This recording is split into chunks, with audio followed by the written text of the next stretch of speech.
नहीं, पिताश्री ये घिनौना कार्य कैसे कर सकते हैं? वो ये कर चुके हैं राजकुमारी।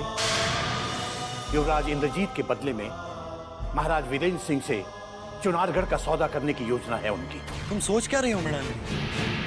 तुरंत हमारा संदेश लेकर जाओ। अगर बद्रीनाथ ने युवराज इंद्रजीत को तुम्हारे शिकंजे से छुड़ाया ना होता तो आज अपने साथ साथ तुम महाराज शिवदत्त को भी ले डूबते शाही मेहमान खाने में।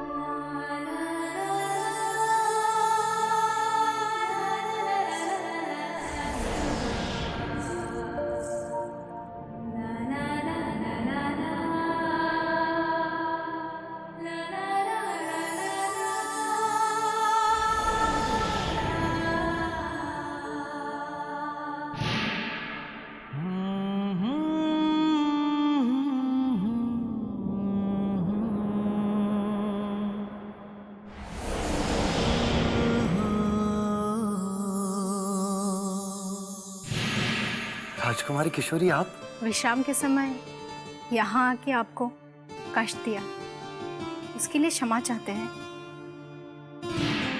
परंतु हम आपसे एक आवश्यक कार्य पर बात करने आए हैं। क्या आप हमें कुछ समय दे सकते हैं? अवश्य, हम तो स्वयं आपके साथ समय बिताना पसंद करेंगे राजकुमारी। धन्यवाद।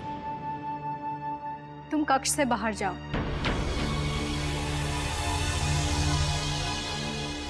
इतनी रात गए राजकुमारी जी किस कार्य से यहाँ आई है? तुमने सुना नहीं? हमने तुम्हें तुरंत इस कक्ष से प्रस्थान करने का आदेश दिया है। जी राजकुमारी जी, परंतु अतिथि युवराज की सेवा अधूरी छोड़कर क्या मेरा जाना उचित होगा? हमारी सेवा पूर्ण हो चुकी है, हमें एकांत चाहिए। अब तुम जाओ यहां से। जो आज्ञा।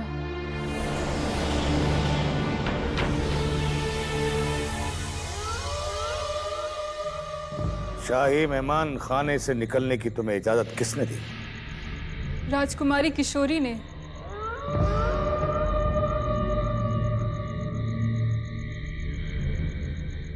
क्या तुम्हें याद नहीं कि मेरे आका ने तुम्हें हुक्म दिया था कि शहजादी आलिया और दुश्मन शहजादा कभी एक दूसरे से मिल ना पाए? तो फिर तुमने मेरे आका का हुक्म क्यों नहीं माना? क्या तुम भी उस शहजादे से मिल गई हो जो मेरे आका के साथ साथ शहंशाह का भी दुश्मन है? मैं ये सब जानती हूँ चंगेज, लेकिन इसमें मेरा क्या दोष है? यदि मैं राजकुमारी जी की आज्ञा को ठुकरा देती तो वो मुझे इस वक्त बंदी बनाकर कारागार में डाल देते। इसका मतलब दोनों तरफ है आग बराबर लगी हुई, लेकिन दो दुश्मन दिल कभी परवान नहीं चढ़ सकते। उनकी मोहब्बत कभी कामयाब नहीं हो सकती। इसमें आपका कोई दोष नहीं है राजकुमारी। जो भूल आपके पिताश्री से हुई उसके लिए आप स्वयं को दोषी क्यों ठहरा रहे? हमें आपसे कोई शिकायत नहीं। आपके समान आपका मन भी अति सुंदर है युवराज। यदि आपके स्थान पे कोई और होता तो हमें कभी क्षमा न करता और हमें केवल घृणा की दृष्टि से देखता। यदि पिता कोई भूल करे तो उसका दंड उसकी संतान को नहीं मिलना चाहिए राजकुमारी। आपके पिताश्री ने हमें बंदी बनाकर जो अपराध किया है उसका दंड उन्हें अवश्य मिलेगा, क्योंकि जो जैसा बोता है उसे वैसा ही काटना पड़ता है। यही सृष्टि का नियम है।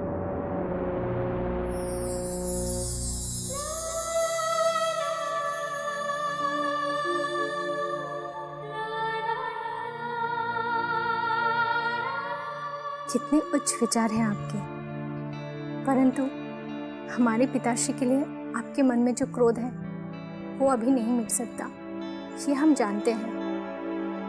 पर हो सके तो उन्हें क्षमा कर दीजिए। इस महल से प्रस्थान करने के पश्चात आप हमें भूल मत जाइएगा, क्योंकि हम आपको यहाँ से मुक्त करने वाले हैं। क्या हम मुक्त होने वाले? हाँ युवराज, हमने अपनी विशेष सेविका को अपने विश्वास में ले लिया है। वो आपको रातों रात महल के गुप्त सुरंग तक पहुंचा देगी, जहां से आप सुरक्षित अपने राज्य पहुंच जाएंगे। बस इसी कार्य से हम आपसे इतनी रात भर मिलने आए थे।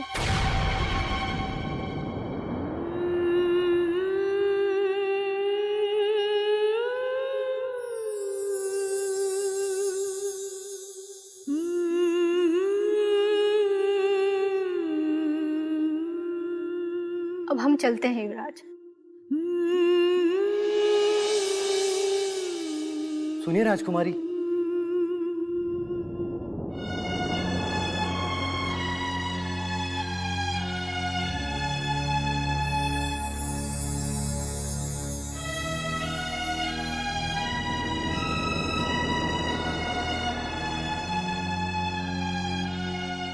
आपसे मिलने से पूर्व इस कक्ष में हमारा दम घुटने लगा था,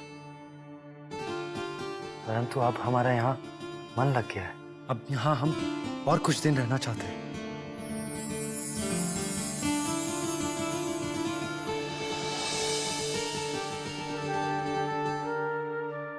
युवराज? युवराज नहीं, इंद्रजीत कहो किशोरी। जब आपके पिताश्री हमें सम्मानपूर्वक यहाँ से विदा करेंगे, तब हम आपको भी अपने साथ अपने राज्य लेकर चलेंगे। हमने निर्णय कर लिया।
शहजादी आलिया की आंखों में नूर और चेहरे पे छाई हुई हया, जिसे देखकर ऐसा महसूस होता है कि पानी सर से गुजर गया। आका को खबर करनी होगी कि उनकी मोहब्बत खतरे में है।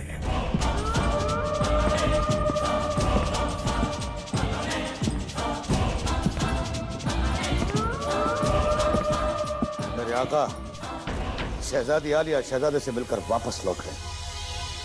क्या इतनी रात को राजकुमारी किशोरी युवराज के कक्ष में गई थी? परंतु क्यों? वो तो शहजादे की बांदी मृणाली ही बता सकती है, क्योंकि जैसे ही शहजादी आलिया शहजादे के कक्ष में पहुंची, वो मुस्कुराते हुए बाहर निकल गई। क्या वो तुच्छ मृणालिनी भी उनके साथ मिली हुई है? इसका दंड उसे अति शीघ्र मिलेगा। अगर मेरे आका मुझे हुक्म दें तो इसी वक्त उसका कत्ल करके अपने कंधे पर डालकर दोज़ख के दरवाजे तक छोड़कर आऊं, क्योंकि उसने मेरे आका का हुक्म टालकर दुश्मन की मदद की है। नहीं चंगेज खान, अभी नहीं। सबसे पहले हमें युवराज का रक्त बहाना है, जो हमारी किशोरी के मन पर अपना अधिकार जमाना चाहता है। उसके बाद हम मृणालिनी को नरक का द्वार दिखाएंगे। आपके बढ़ते हुए कदम रोकने की न तो मेरी औकात है और न ही मेरी ताकत, लेकिन मेरे आका, ये काम आपका नहीं, चंगेज खान का है। चंगेज खान आपको जाने नहीं देगा। हट जाओ चंगेज खान, हट जाओ, वरना आज हमारी तलवार तुम पर भी वार कर सकती है।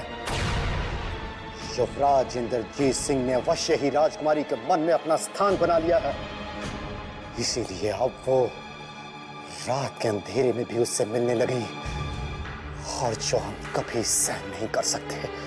हट जाओ चंगेज खान। आपके नाम पर 100 सर कुर्बान मेरे आका।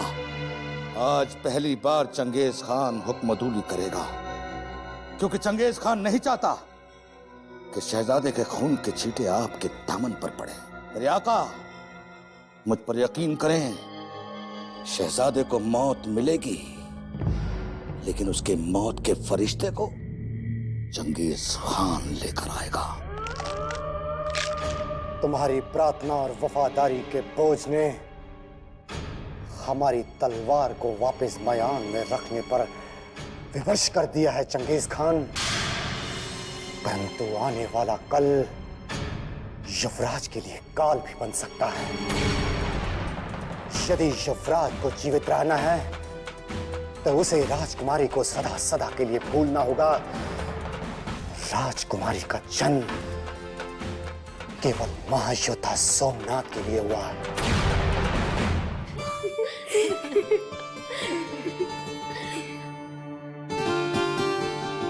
क्या बात है राजकुमारी किशोरी, आज आप बहुत खुश दिखाई दे रही हैं। राज क्या है?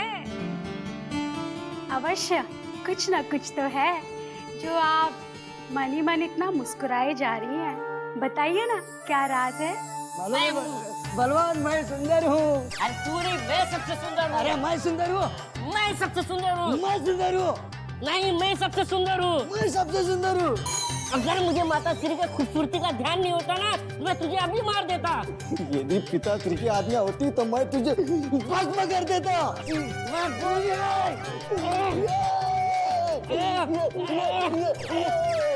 क्यों झगड़ रहे हो तुम दोनों? कौन है ये दोनों बाल? ये दोनों क्रूर सिंह जी के होनहार सुपुत्र हैं। ये है उनके बड़े सुपुत्र भीम सिंह,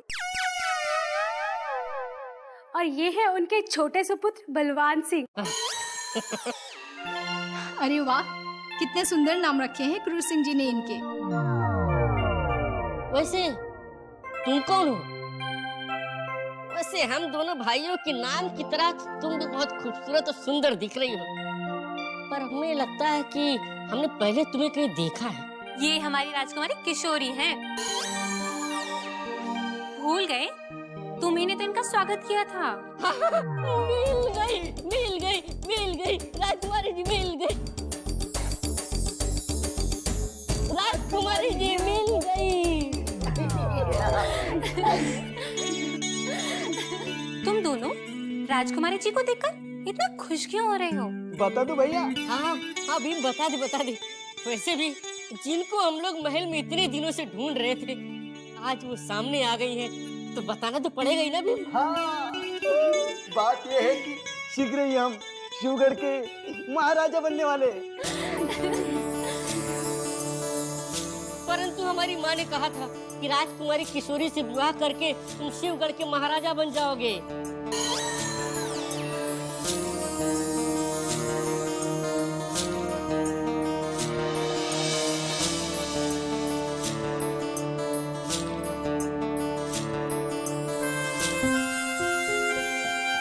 हम दोनों विवाह का प्रस्ताव लेकर आपके पास आए हैं।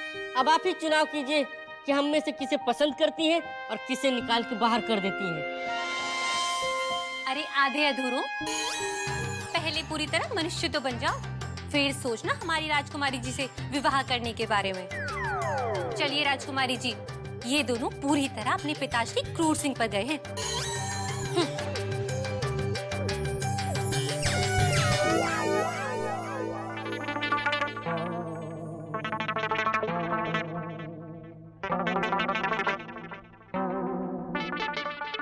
छोटे भैया, ये क्या हो गया? ये की झटके में राजकुमारी ने हम दोनों का राजा होने का सपना तोड़ दिया। तू निराश मत हो भीम। मुझे लगता है राजकुमारी ये भी शर्मा रही थी, पर उनकी आंखों में मुझे प्यार नजर आया। तू देखना, एक दिन महाबली वीर बलवान सिंह से विवाह करने के पश्चात वो यहाँ की रानी बन जाएंगी और समस्त योद्धा महायोद्धा हाथ मलते रह जाएंगे।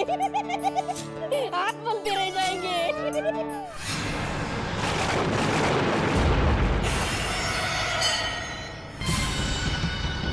जय मां काली, जय मां काली, जय मां काली, जय मां काली, जय मां काली, जय मां काली, जय मां काली, जय मां काली, जय मां काली, जय मां काली, जय मां काली।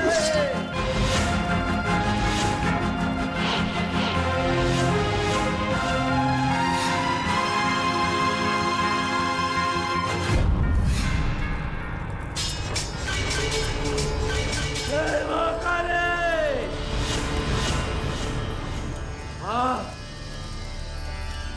मां, हमें इतनी शक्ति दो कि हम अपने समस्त शत्रुओं के रक्त से आपका स्नान करा सके। जय मां काली, जय मां काली, जय मां काली, जय मां काली। मां, हम अपना रक्त तब तक बांधते रहेंगे जब तक आप हमें इतनी शक्ति नहीं दे देती कि हमारे समस्त शत्रुओं का नाश स्वयं ही हो जाए। जय मां काली, जय मां काली, जय मां काली, जय मां काली, जय मां काली, जय मां काली, जय मां काली, जय मां काली। हानि के शत्रुओं का विनाश कर मां, हानि के शत्रुओं का विनाश कर मां, हानि के शत्रुओं का विनाश कर मां।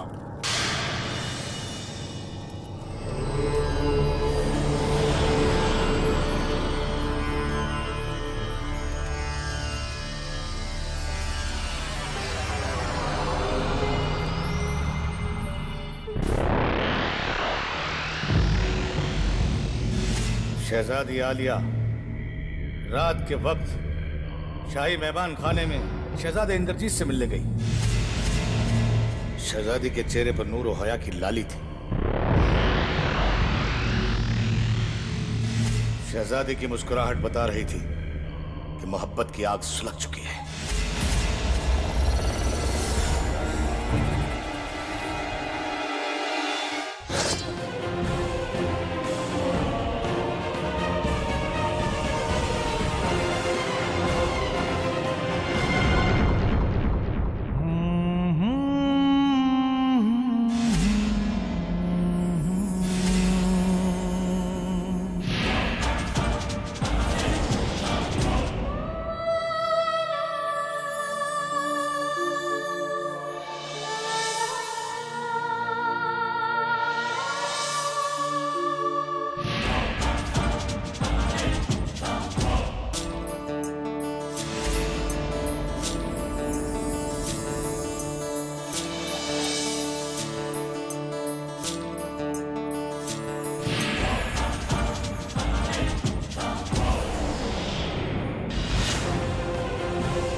न देख सको, सपनों पर केवल कुदरत का वश चलता है महायोद्धा सोमनाथ। मैं धमकाने से पूर्व आपने ये नहीं सोचा यदि राजकुमारी किशोरी के सपने में हम आ गए तो आप क्या करेंगे?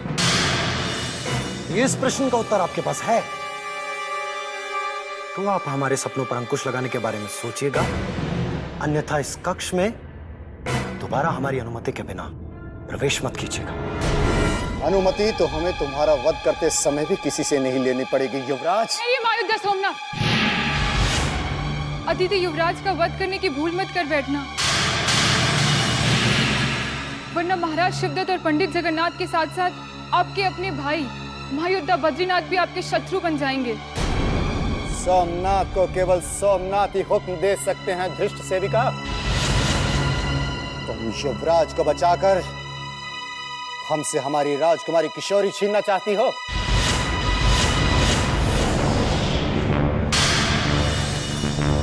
राजकुमारी किशोरी को? यदि दोबारा युवराज इंद्रजीत सिंह और महायोद्धा सोमनाथ के बीच में तुम आई तो तुम्हारा ये सुंदर मुखड़ा हम तुम्हारे धड़ से अलग कर देंगे।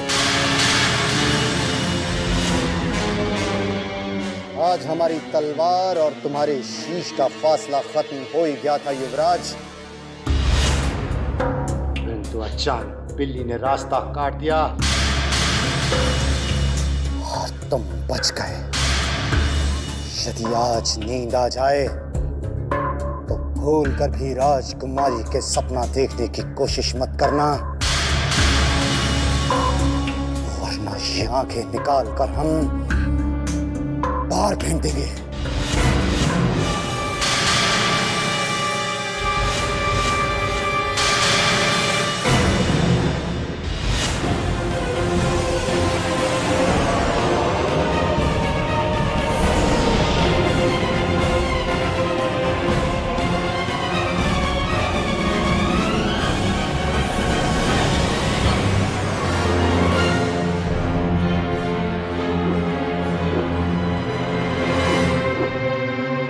अफसोस कि तुम अभी तक जीवित हो सोमनाथ।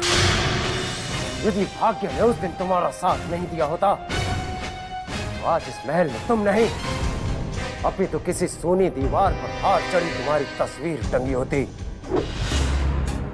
कुछ ऐसी प्रतिज्ञा हमने भी की है भवानी सिंह कि तुम्हारे मरने के पश्चात इस महल की हर दीवार पर तुम्हारी तस्वीर सजाई जाए, परंतु उस पर हम किसी को हार नहीं चढ़ाने देंगे, ताकि मरने के बाद भी तुम्हें यह अफसोस हो कि महायोद्धा सोमनाथ के साथ टकराकर तुमने अपने जीवन की सबसे बड़ी भूल की है।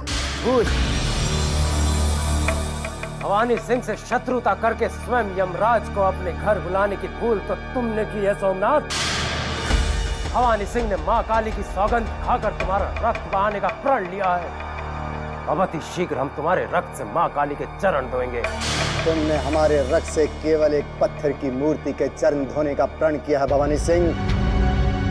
हमने प्रतिज्ञा की है कि हम अपने शत्रुओं के रक्त से उस मां के चरण धोएंगे जिसकी कोख से हमने जन्म लिया है।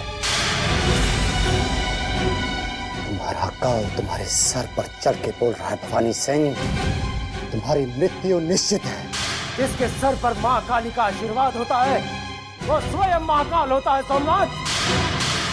आज मां काली का महास्नान तुम्हारे रक्त से होगा।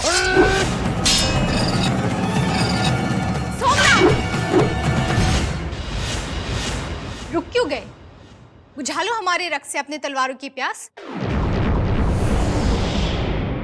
हम सोच भी नहीं सकते थे कि शिवगढ़ के महायोद्धा आपस में ही शत्रु हैं। यदि हमें पता होता तो संभलपुर छोड़कर शिवगढ़ कभी नहीं आते।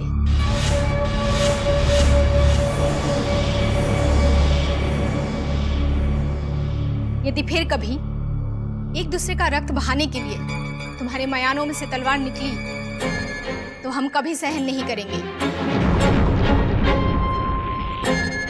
परंतु हमारी आंखों ने जो देखा है उसे हम माता श्री तक अवश्य पहुंचाएंगे।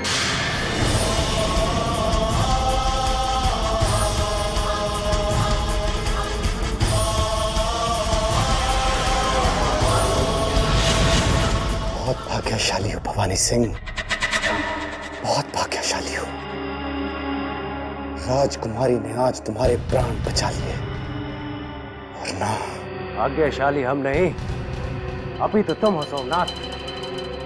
चाहो तो पंडित जगन्नाथ से रमण फिकवा लो, उन पासों की गणना भी यही कहेगी कि तुम्हारी मृत्यु भवानी सिंह के हाथों होने वाली है।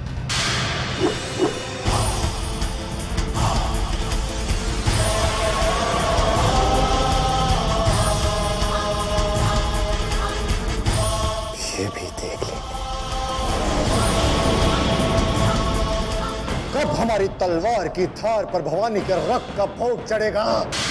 कब हमारी आंखें भवानी के बहते रक्त को देखेंगी? कब भवानी के रक्त से भीगे शव को हम अग्नि में जलता हुआ देखेंगे? आखिर कब? मेरे आका, आपकी यह हसरत अभी और इसी वक्त पूरी हो सकती है अगर आप अपने इस गुलाम को अपने दुश्मन भवानी सिंह के सर को काटने की इजाजत दे दें तो।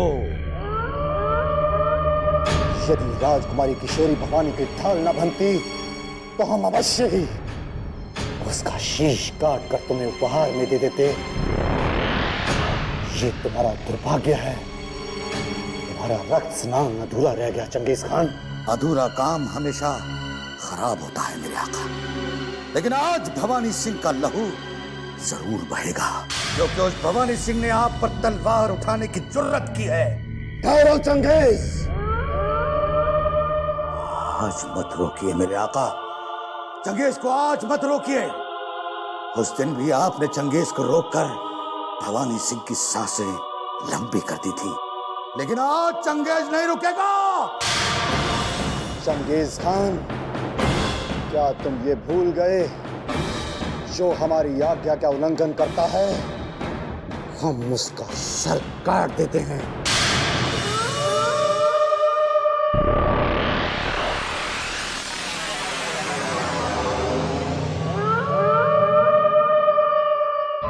गुलाम तो हमेशा आका के सामने सर नमू रहता है, लेकिन उस भवानी सिंह ने जो आपके सामने सर उठाने की जुर्रत की है,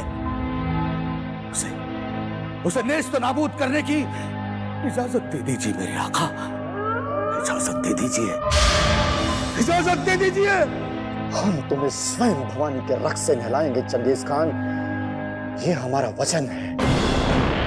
बस ये दुआ करो कि ये बात महारानी कलावती तक न पहुंचे। ये क्या कह रही हैं आप? हमारे महल के योद्धा एक दूसरे के रक्त के प्यासे हो रहे हैं। ये क्या हो रहा है हमारे महल में? यदि हम समय पर नहीं पहुंचते तो ना भवानी सिंह जीवित रहते और ना ही सोमनाथ। स्थिति इतनी विकट हो चुकी थी कि दोनों महायोद्धा एक दूसरे के गर्दन काटने पर उतारू थे। रक्त की धारा बहने ही वाली थी कि हम पहुंच गए माताश्री, और महासंकट टल गया। यदि महाराज की अनुपस्थिति में इन दोनों महायोद्धाओं की मृत्यु हो जाती तो घोर अनर्थ हो जाता, और फिर हम महाराज को क्या उत्तर देते?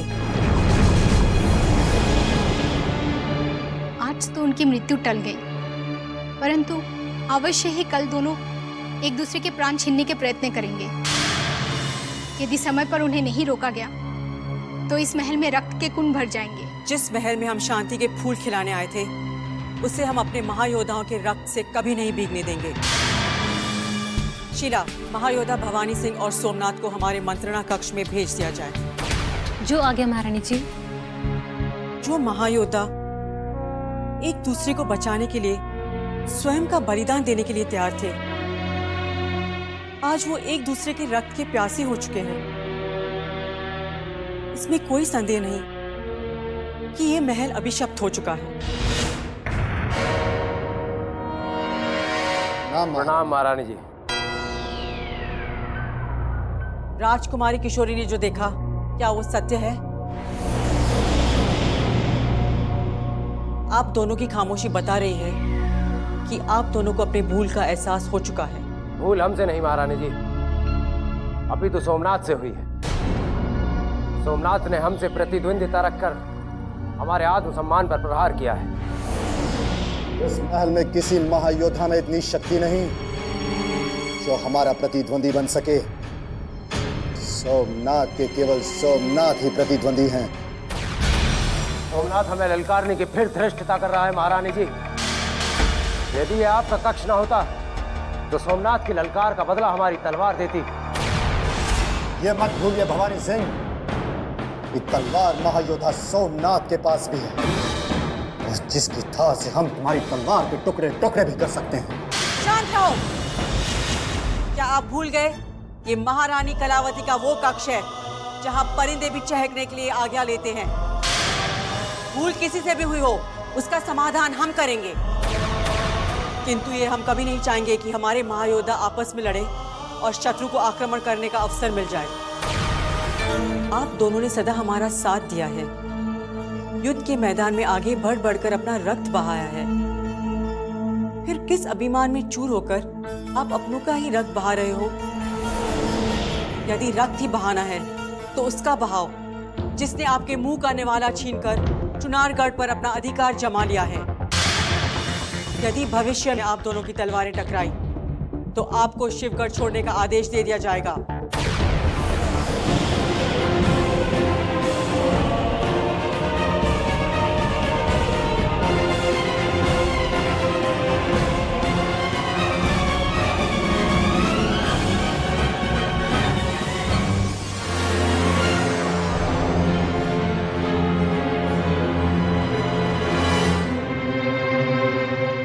महारानी की जय हो। आपने मुझे याद किया महारानी।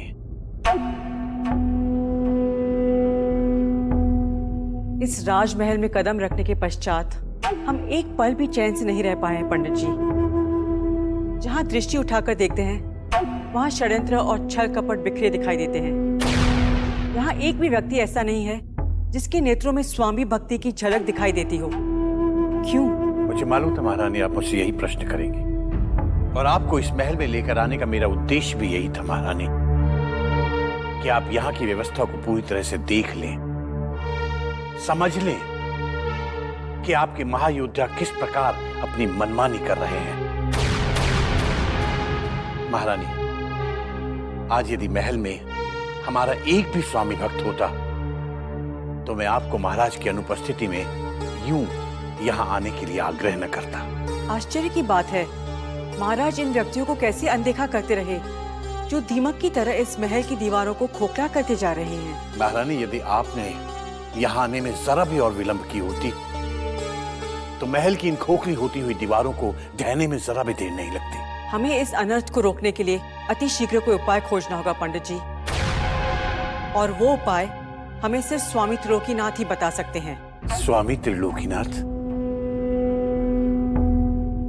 किंतु महारानी, यदि स्वामी जी समाधि में हुए तो क्या होगा? क्योंकि स्वामी जी अक्सर महीनों महीनों बल्कि वर्षों तक के लिए समाधि में चले जाते हैं और फिर उनसे मिलना असंभव सा हो जाता है। यदि हमारा भाग्य प्रबल हुआ पंडित जी तो आपको अवश्य उनके दर्शन हो जाएंगे। इस महल में आकर राजकुमारी किशोरी भी हमसे दूर दूर रहने लगी है, जो हम बिल्कुल सहन नहीं कर पा रहे हैं। इसीलिए हम आपको अपना संदेश लेकर स्वामी त्रिलोकीनाथ जी के आश्रम में भेजना चाहते हैं। ठीक है महारानी, आपका संदेश स्वामी जी तक तुरंत पहुंचा दिया जाएगा। संयोगवश मैं इस समय किसी कार्यवश उधर ही जा रहा हूं जिधर स्वामी जी का आश्रम है। मैं चलता हूं महारानी।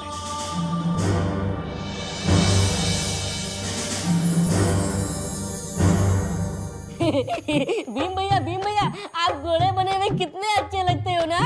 मोहिनी, प्राणेश्वरी मोहिनी, अरे कहाँ हो तुम मोहिनी? भीम भैया अपने पिताश्री माताश्री से इतना प्यार करते कि चिल्ला चिल्ला के याद कर रहे। तुम्हारी माताश्री में ऐसे कौन से गुण हैं कि हम उन्हें चिल्ला चिल्ला के याद करेंगे? हैं? पिताश्री, माताश्री में कुछ गुण नहीं है तो मन ही मन में याद करो ना। क्यों चिल्ला रहे हो? चिल्ला इसलिए रहे हैं कि वो कहीं दिखाई नहीं दे रही है। आखिर गई कहाँ? राजजोशी के पास, अहमद चाचा के साथ। हैं? हमारे उस तुच्छ सेवक अहमद के साथ? हाँ, पर वो तो रोज जाती है। जब अहमद चाचा नहीं होते तो नाजिम चाचा के साथ जाती है। अच्छा, तो इसका तात्पर्य ये हुआ कि नाजिम भी विश्वासघाती निकला। पिताश्री, जब आप घर पे नहीं होते तो नाजिम चाचा घर और माताश्री पे ऐसे भिनभिनाते जैसे गुड़ पर मक्खी। गुड़ पे मक्खी भिनभिनाती है? गुड़ यानी मोहिनी और मक्खियाँ यानी अहमद और नाजिम। हम उन्हें मक्खियों की तरह मसल देंगे। भीम। अरे पिताश्री, मैं भीम नहीं बलवान हूँ। वो ठीक है बलवान। अच्छा ये बताओ बेटा, मैं भीम हूँ। अच्छा भीम बलवान बेटा, ये बताओ कि तुम्हारी माताश्री ने उन दोनों की कोई और प्रशंसा तो नहीं की ना? बहुत प्रशंसा की पिताश्री। बलवान तू ही बता, माताश्री ने अहमद चाचा से क्या क्या कहा? हाँ पिताश्री, माताश्री ने अहमद चाचा का हाथ पकड़ के कहा, तुम बहुत सुंदर हो, बहुत बुद्धिमान हो। थू! भीम और बलवान के पिताश्री तो एकदम कोयले के जैसे काले हैं। तुम्हारे माताश्री की ये मजाल कि उन्होंने उस कौवे से भी अधिक काले कुरूप अहमद को हमसे अधिक सुंदर और बुद्धिमान कहा। आगे तो सुनिए पिताश्री, माताश्री ने ये भी कहा, यदि अहमद चाचा उन्हें पहले मिल जाते तो आपके साथ शादी नहीं करती। बस बस बस बस बस बलवान, आगे कुछ मत बोलना, आगे कुछ मत बोलना, हम पागल हो जाएंगे। अब तुम देखते जाओ, हम अहमद नाजिम को अपने घर के पास फटकने भी नहीं देंगे और ऐसा दंड देंगे, ऐसा दंड देंगे कि पराई तो क्या, अपनी पत्नी को भी दृष्टि उठा के देखने का साहस नहीं कर पाएंगे ये दोनों।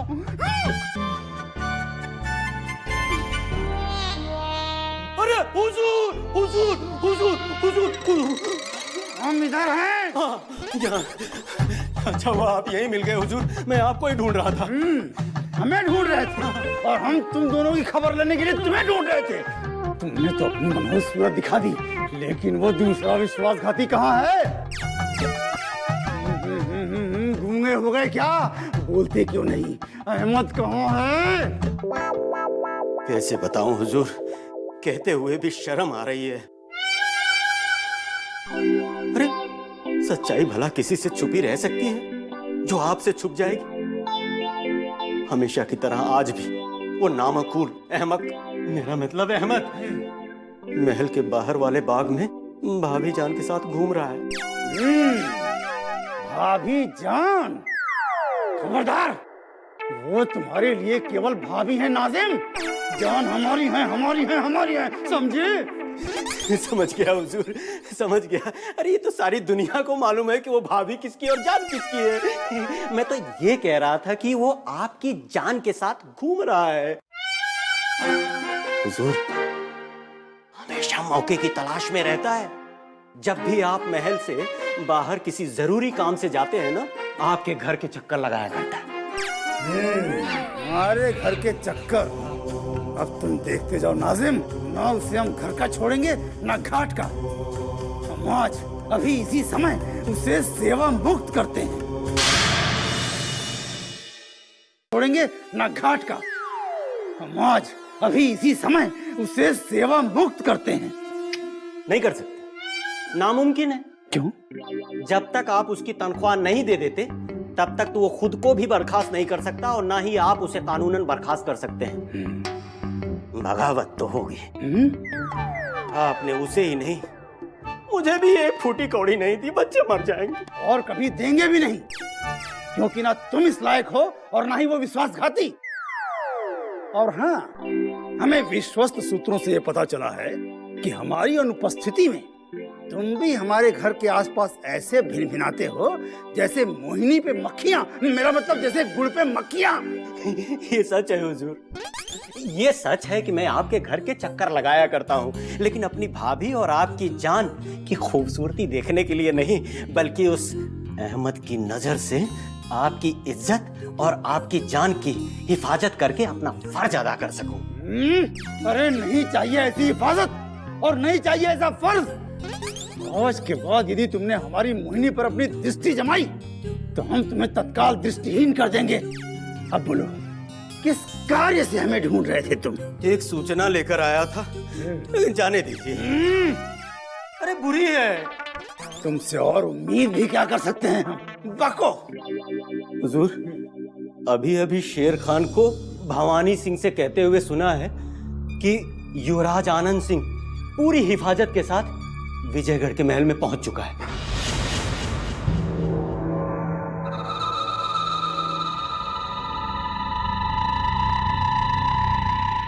अब हम विजयगढ़ की बागडोर युवराजों को सौंप देंगे। हाँ, नहीं, नहीं। विजयगढ़ की डोर जो है वो इंद्रजीत सिंह को सौंपेंगे। हाँ, और नौगढ़ की आनंद सिंह को। हाँ, नहीं, दोनों को नहीं, विजयगढ़ का सिंहासन बड़े राजकुमार इंद्रजीत को सौंप देंगे और नौगढ़ का सिंहासन आनंद सिंह को। हाँ।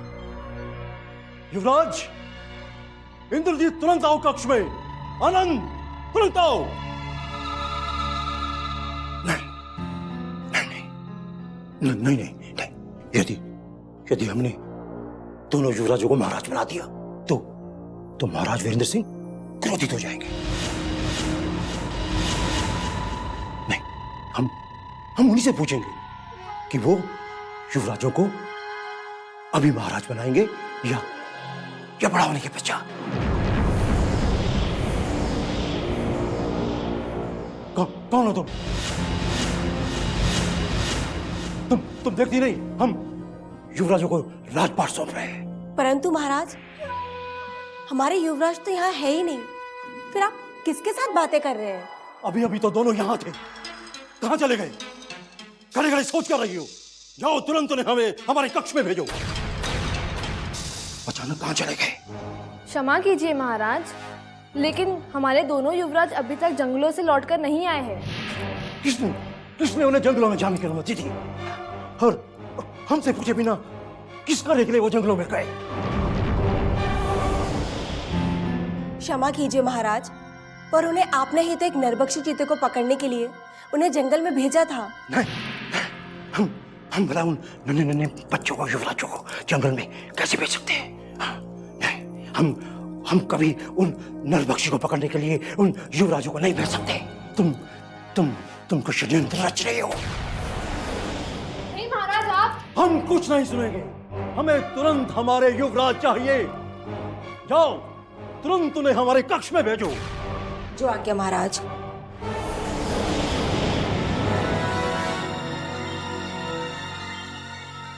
कौन थी ये दोनों युवतियां जो हमें हमारे युवराज के विषय में असत्य कहकर हमें भ्रमित करने का प्रयास कर रहे हैं? हम युवराज से कहकर इन्हें दंड दिलवाएंगे। महाराज को क्या हो गया भैरवी? अचानक वो ऐसी बहकी बातें क्यों करने लगे हैं? अवश्य महाराज की स्मरण शक्ति को गहरा आघात लगा है, इसलिए वो बहकी बातें कर रहे हैं, जबकि स्वयं उन्हीं ने नरभक्षी को पकड़ने युवराजों को भेजा था और उन्हीं को वो याद नहीं। तो क्या महाराज अपनी स्मरण शक्ति खो चुके हैं? क्या उन्हें कुछ भी याद नहीं? क्या महाराज अभी तक यही समझ रहे हैं कि दोनों युवराज महल में ही हैं? उनकी गंभीर स्थिति को देखकर तो यही प्रतीत होता है। वो तो अब युवराजों के राज्य अभिषेक करने की तैयारी भी करने लगे हैं। अब इसमें कोई संदेह नहीं कि उनका मानसिक संतुलन बिगड़ चुका है। अब इस कठिन परिस्थिति में क्या करेंगे भैरवी हम? अब हमारे पास कोई उपाय भी तो नहीं। मानसी जी के अलावा इस महल में कोई वरिष्ठ व्यक्ति भी नहीं है। अब हमें तुरंत जाकर उन्हें ये सूचना देनी ही होगी कि महाराज अपनी स्मरण शक्ति खो चुके हैं। मानसिंह जी के अलावा चुनारगढ़ में भी ये संदेश पहुंचाना आवश्यक हो गया है, वरना कुछ भी हो सकता है। ठीक कह रही हो तुम भैरवी, हमें तुरंत मानसिंह जी से मिलना होगा और तुरंत उन्हें महाराज की स्मरण शक्ति खो जाने की सूचना देनी होगी। चलो भैरवी। प्रणाम मानसिंह जी। प्रणाम। गजब हो गया मानसिंह जी, महाराज को पता नहीं क्या हो गया है, वो अचानक किसी बहकी बातें करने लगे हैं। बहकी बातें करने लगे?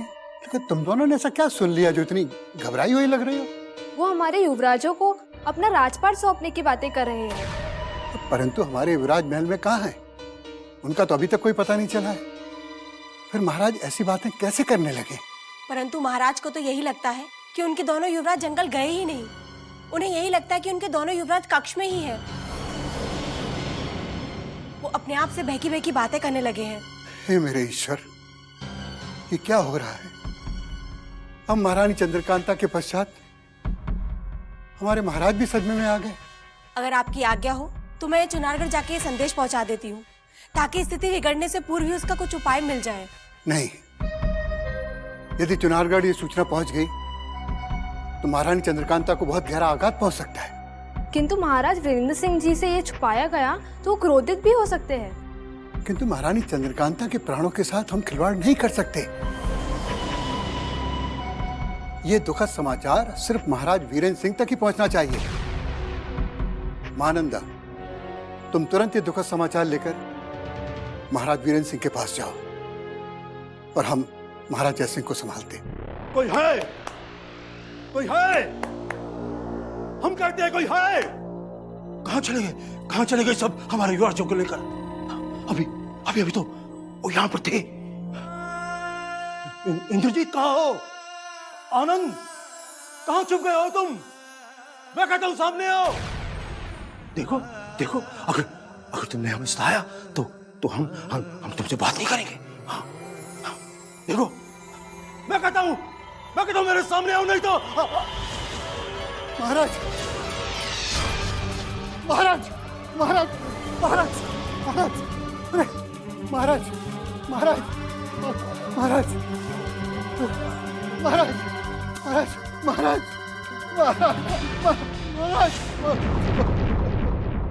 महाराज महाराज महाराज महाराज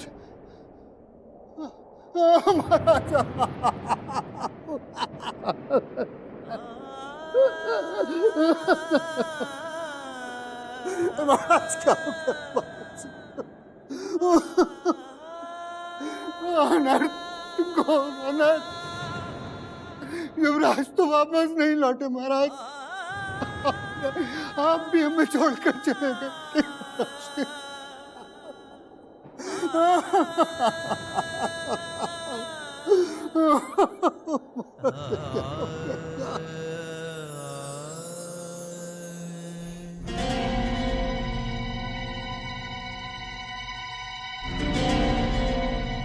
क्या हुआ सैनिक? तुम कहाँ भागे भागे चले जा रहे हो? हमारे छोटे युवराज महल में पधार चुके हैं और ये खुशखबरी मैं पूरे महल में सुनाने जा रहा हूँ। ईश्वर ने हम सबकी प्रार्थना सुन ली, परंतु बड़े युवराज कहाँ हैं? उनके विषय में मुझे कुछ नहीं पता, परंतु छोटे युवराज को लेकर संग्राम सिंह जी आ चुके हैं। चलो भैरवी, छोटे युवराज का स्वागत करते हैं। युवराज आनंद की, युवराज आनंद की, युवराज आनंद की, युवराज आनंद की, युवराज आनंद की, युवराज आनंद की, युवराज आनंद की, युवराज आनंद की, युवराज आनंद की, युवराज आनंद की। प्रणाम युवराज। प्रणाम संग्राम सिंह जी। महानंदा, महाराज अपने कक्ष में है या फिर किसी कार्य से बाहर गए हैं? महाराज अपने कक्ष में ही है, परंतु क्या? अचानक तुम्हारे मुख पे ये कैसे उदासी छा गई महानंदा? आपके और बड़े युवराज के वियोग में महाराज बहुत अस्वस्थ हो गए हैं युवराज। नाना श्री अस्वस्थ हो गए? चिंता मत कीजिए युवराज, अब आप आ गए हो तो महाराज स्वस्थ भी हो जाएंगे। परंतु हमारे नाना श्री को हुआ क्या है? युवराज, लगता है महाराज अपना मानसिक संतुलन खो बैठे हैं।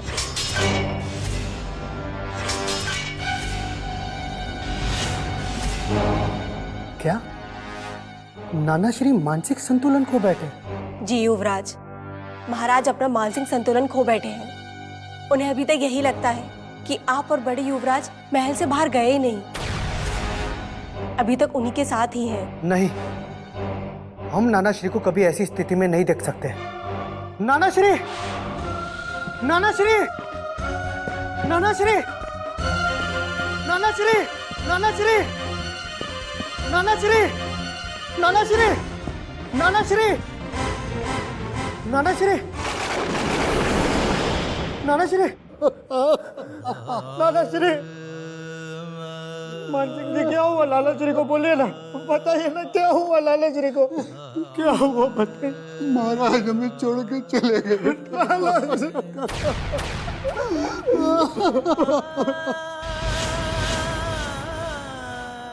देखिए लाला श्री, मैं आया हूँ। देखिए लाला श्री, लाला श्री बड़े भैया भी आ जाएंगे। लाला श्री देखिए, देखिए लाला श्री, मैं आया हूँ। नाना श्री गले लगाइए लाला श्री।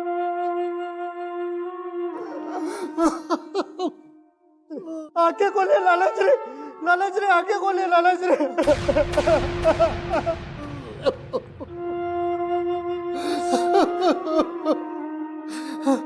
मानसिंह जी, महाराज को क्या हुआ?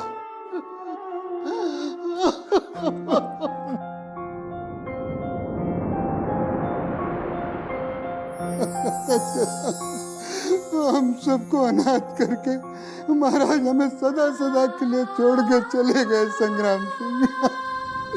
लाला श्री हमें अकेला छोड़ के मत जाइए लाला श्री।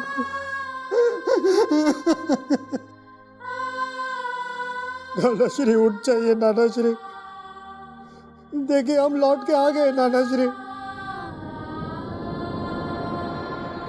लाला श्री हमें अकेला छोड़ के मत जाइए लाला श्री।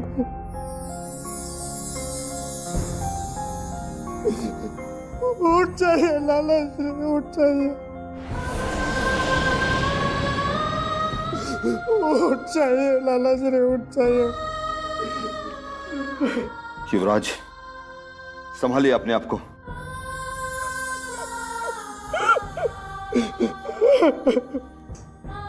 अब हम रानी चंद्रकांता को क्या उत्तर देंगे? अपने पिताश्री की मृत्यु का समाचार सुनकर पर क्या बीतेगी, क्या बीतेगी? और महाराज वीरेंद्र सिंह इतने संकटों का सामना कैसे अकेले कर पाएंगे? कैसे?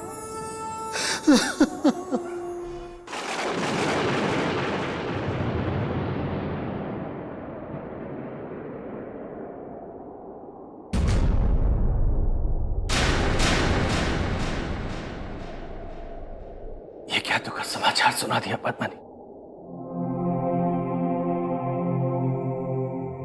महाराज जयसिंह, महाराज जयसिंह हमें सदा सदा के लिए छोड़ के चले गए। युवराजों का बिछो विजयगढ़ के महाराज नहीं सह पाए, इसलिए अपना मानसिक संतुलन खोकर उन्होंने अपने प्राण त्याग दिए।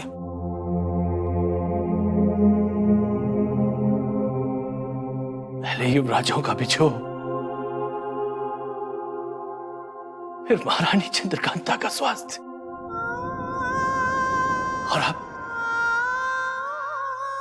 और अब महाराज जयसिंह के देहांत ने हमें तोड़ दिया है।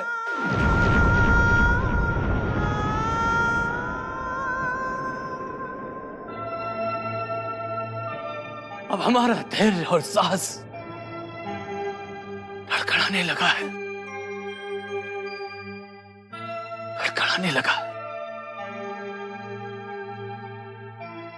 महाराज यदि आप ही का धैर्य टूट गया तो आपकी समस्त प्रजा का साहस टूट जाएगा। प्रजा का साहस, प्रजा का साहस बनाए रखने के लिए ही आज तक हमने अपने आंसुओं को अपनी आंखों के भीतर छुपाए रखा था।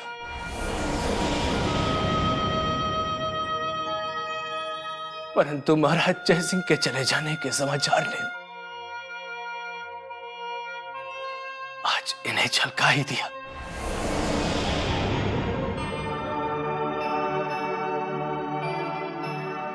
ये कैसी विडंबना की घड़ी है जो हमें महारानी चंद्रकांता को ये बताने से रोक रही है कि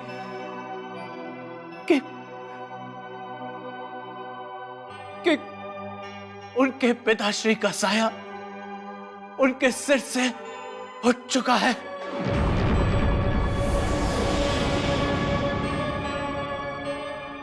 महाराज, महारानी जी को यह अशुभ समाचार बताना अति घातक हो सकता है, परंतु एक शुभ सूचना है विजयगढ़ से।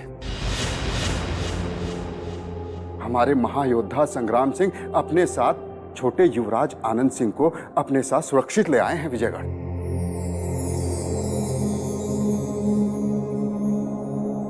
यदि युवराज आनंद का आगमन कुछ समय पहले हो जाता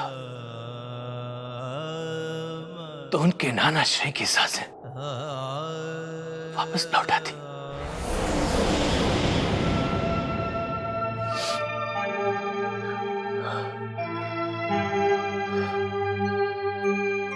परंतु युवराज इंद्रजीत सिंह कहां है? क्या वो भी हमारे अन्य महायोद्धाओं के साथ विजयगढ़ वापस आ रहे हैं? नहीं महाराज, हमारे बड़े युवराज अभी भी शिवगढ़ में बंदी हैं। मगर उनका सुराग पाने के लिए हमारे दूसरे महायोद्धा अभी भी शिवगढ़ में घात लगाए बैठे हैं। किंतु छोटे युवराज की तरह युवराज इंद्रजीत सिंह को भी अतिशीघ्र मुक्त करा लिया जाएगा महाराज। हमारे महायोद्धाओं को पूरा विश्वास है।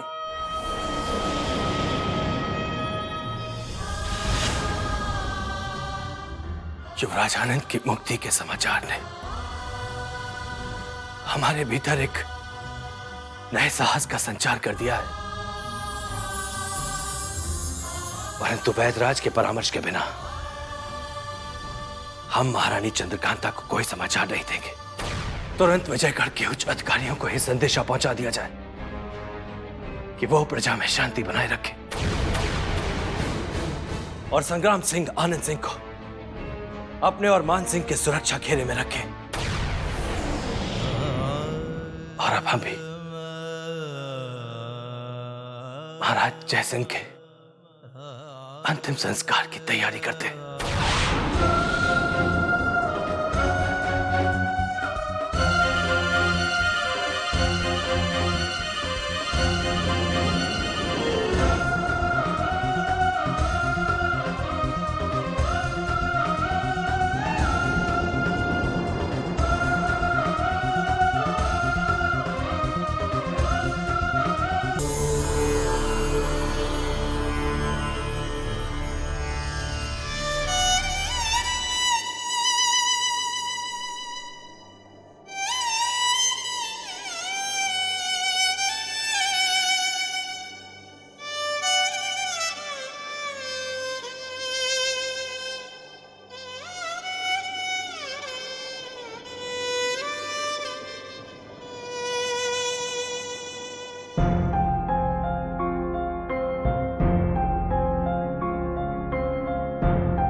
ये क्या हो रहा है? इस दिए की तरह हमारा मन अशांत क्यों है? आज बार बार क्यों हमारे मन में अनिष्ट विचार आए जा रहे हैं? क्यों हमें लग रहा है कि जैसे हमने सब कुछ खो दिया? हम अपनों से कम मिलेंगे, हम कब उन्हें देख पाएंगे? कौन है जो हमारे इन कष्टों को दूर करेगा? कौन है जो हमारी बात सुनेगा?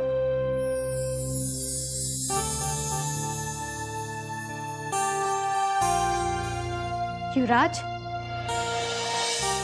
राजकुमारी आप?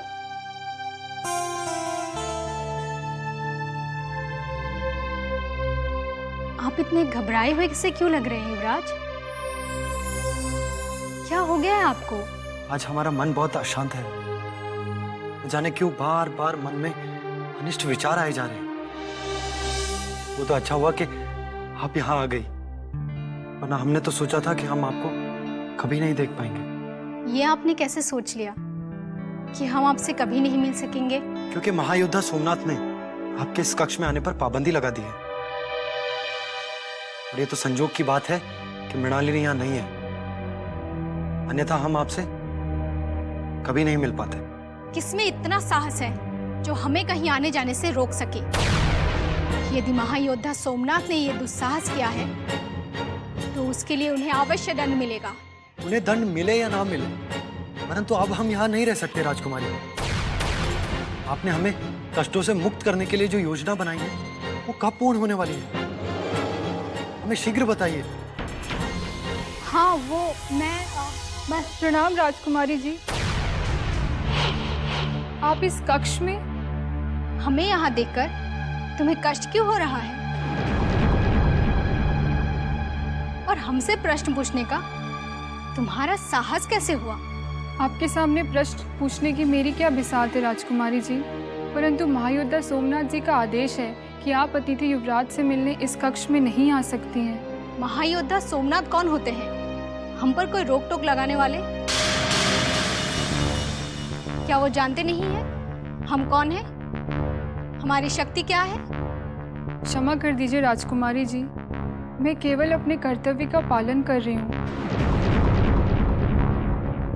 आपके लिए अच्छा होगा कि आप अपने कक्ष में अति शीघ्र लौट जाइए, वरना मेरे ऊपर संकटों का पहाड़ टूट पड़ेगा। संकट तो महायोद्धा सोमनाथ पर आने वाला है। हम महारानी जी से कहकर उन्हें अवश्य दंड दिलाएंगे, और साथ में तुम्हें भी। अब हम चलते हैं युवराज, अति शीघ्र आपसे फिर मिलने आएंगे।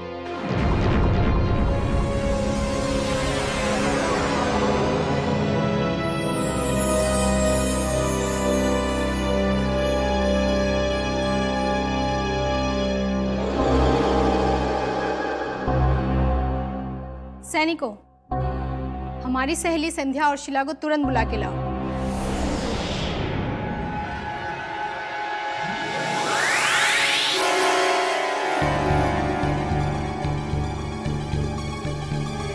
यदि मृणालिनी वहां अचानक आ नहीं जाती तो फिर हमें ये अवश्य पता चल जाता कि राजकुमारी किशोरी और युवराज इंद्रजीत सिंह के बीच में आखिर चल क्या रहा है।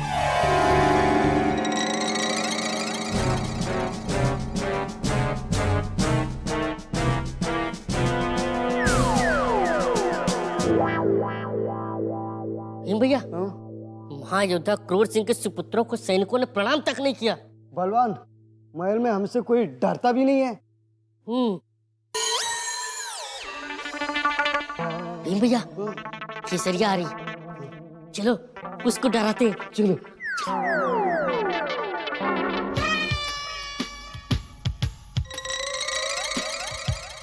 केसरिया, तुम यहाँ? क्या तुम्हें पता नहीं कि अतिथि युवराज के कक्ष के समीप आने की आज्ञा किसी को नहीं है? क्या? अब इस कक्ष के समीप आने के लिए भी हमें किसी से आज्ञा लेनी पड़ेगी? ये महल हमारा ही तो है और हम इस महल में स्वतंत्रता पूर्वक कहीं भी आ जा सकते हैं, कहीं भी घूम सकते हैं। ये महल अवश्य हमारा है, किंतु इस अतिथि कक्ष पर महायोद्धा सोमनाथ जी के सिवा किसी का अधिकार नहीं। ये जानती नहीं हो तुम? नहीं, मैं तो कुछ भी नहीं जानती। हाँ तो भी जान लो, यदि महायोद्धा सोमनाथ की आज्ञा के बिना कोई भी अतिथि कक्ष के भीतर पाया गया तो उसे फांसी पर चढ़ा दिया जाएगा, और यदि कक्ष के समीप भी किसी को पाया गया तो उसे सूली पर लटका दिया जाएगा। फांसी सूली, परंतु ये आदेश दिया किसने? मैंने। महायोद्धा सोमनाथ जी। हाँ, महायोद्धा सोमनाथ जी के सिवा ये आदेश देने का साहस कौन कर सकता है? उन्होंने तो राजकुमारी किशोरी तक पर पाबंदी लगा कर रखी है, तो तुम किस खेत की मूली हो? यदि मुझे पहले से पता होता तो मैं इस कक्ष के समीप तो क्या, मैं इस महल के अंदर भी नहीं आती। ठीक है, अब बार बार क्षमा मांगकर फालतू में समय नष्ट मत करो। छोटे भैया, अभी तक केसरिया ने क्षमा कहाँ मांगी? मुझे क्षमा कर दीजिए महायोद्धा भीम, महायोद्धा बलवान।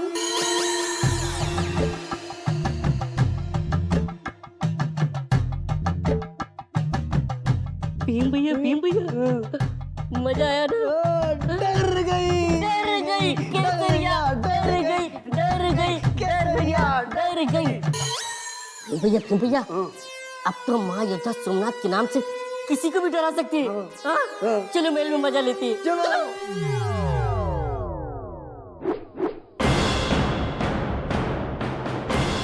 यदि भविष्य में आप दोनों की तलवारें टकराई तो आपको शिवगढ़ छोड़ने का आदेश दे दिया जाएगा।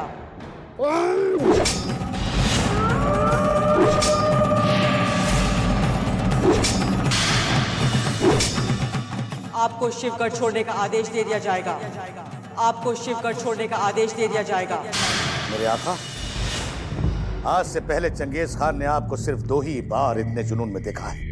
पहली बार तब जब आपको यह पता चला था कि आपके बड़े भाई बद्रीनाथ, मेरे बड़े आका ने उस भवानी सिंह को अपना शागिर्द बना लिया है। और दूसरी बार तब जब उसी चूहे ने महाराज शिवदत्त के दिल में अपनी साजिशों से पिल बना दिया था। मेरे आका, कहीं आपके तीसरे जुनून की वजह ये भवानी सिंह तो नहीं है? भवानी के सिवा और कौन है जो हमें क्रोध की अग्नि में झुलसा सकता है?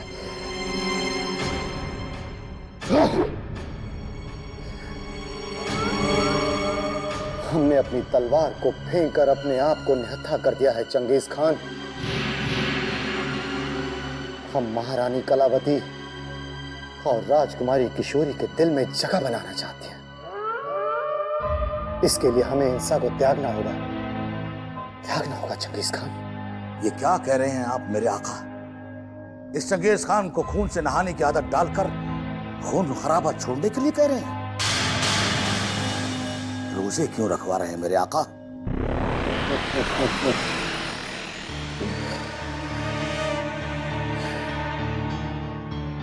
उस समय का दिखावा तुम्हारे आका को महाराज शिवदत्त का सबसे प्रिय दामाद घोषित कर सकता है चंगेज खान।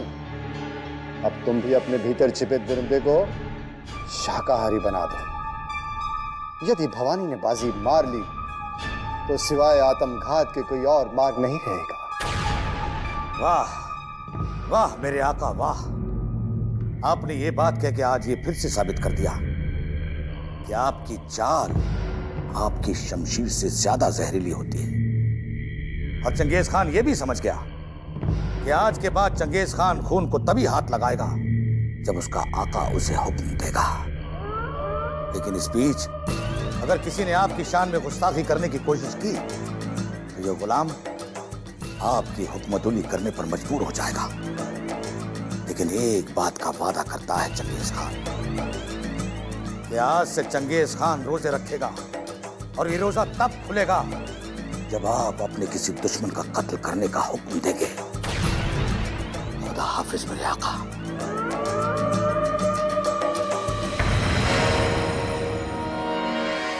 क्या राजकुमारी किशोरी और युवराज इंद्रजीत सिंह किसी गुप्त योजना पर कार्य कर रहे हैं?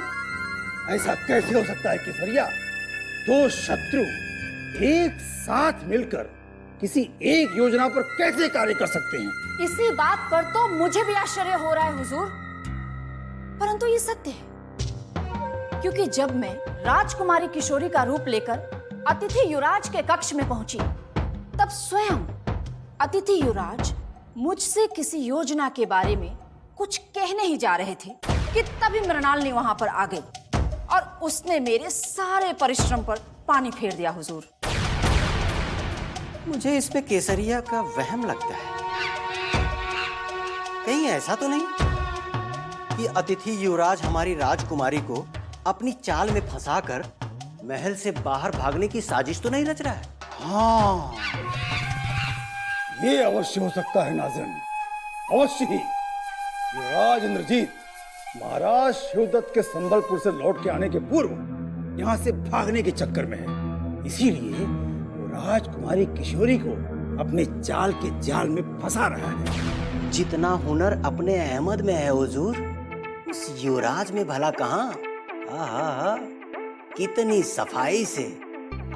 सफाई से अहमद ने हमारी भाभी और आपकी जान को हमदर्दी दिखा दिखा कर अपने जाल में फंसाया है।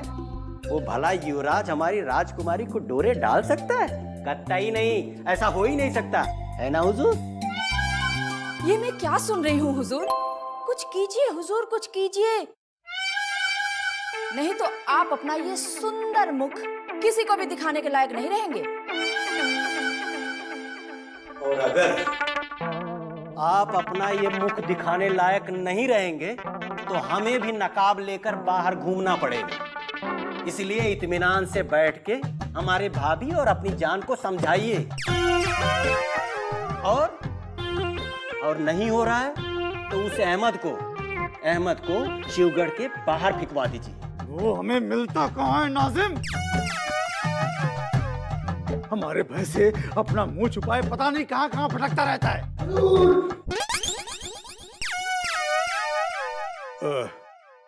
उस मनहूस की आवाज तुम दोनों को सुनाई दे रही है या हमारे कान बूढ़े हो गए हैं? हुजूर, जब तक आपका इतना सुंदर चेहरा जवान है, आपके कान बूढ़े कैसे हो सकते हैं?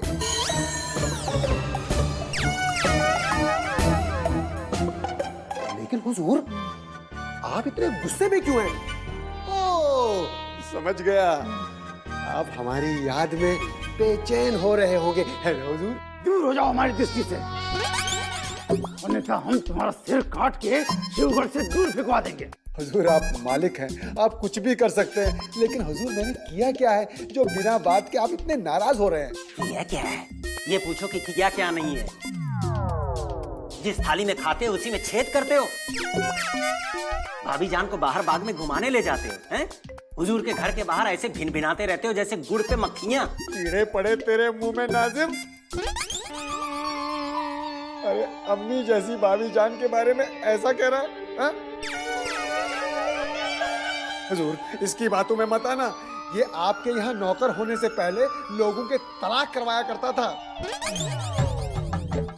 मुझे डर है कहीं हमारी भाभी जान का आपसे तलाक ना करवा दे। और आगे कुछ मत बोलना नमक हराम। केवल इतना बताओ, हमारी धर्म पत्नी के साथ कहाँ घूमने गए थे?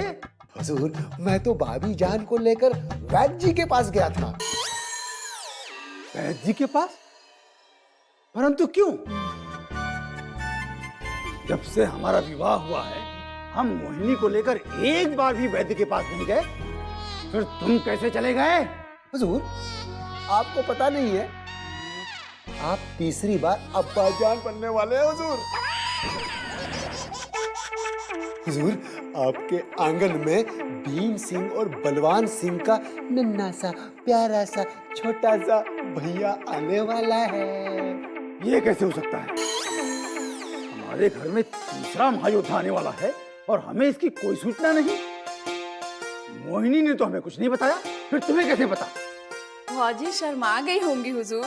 केसरिया दीदी कहा करो। हुजूर। हाँ, शर्माने से याद आया, मोहिनी को शर्माने की आदत तो बचपन से है।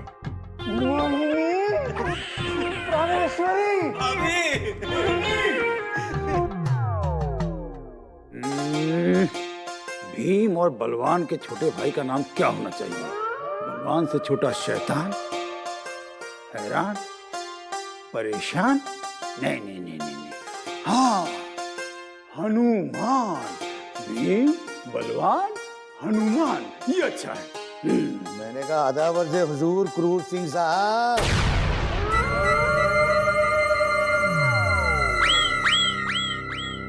ये जल्लाद आज पहली बार हमें सलाम करके मुस्कुराते हुए दिखा है।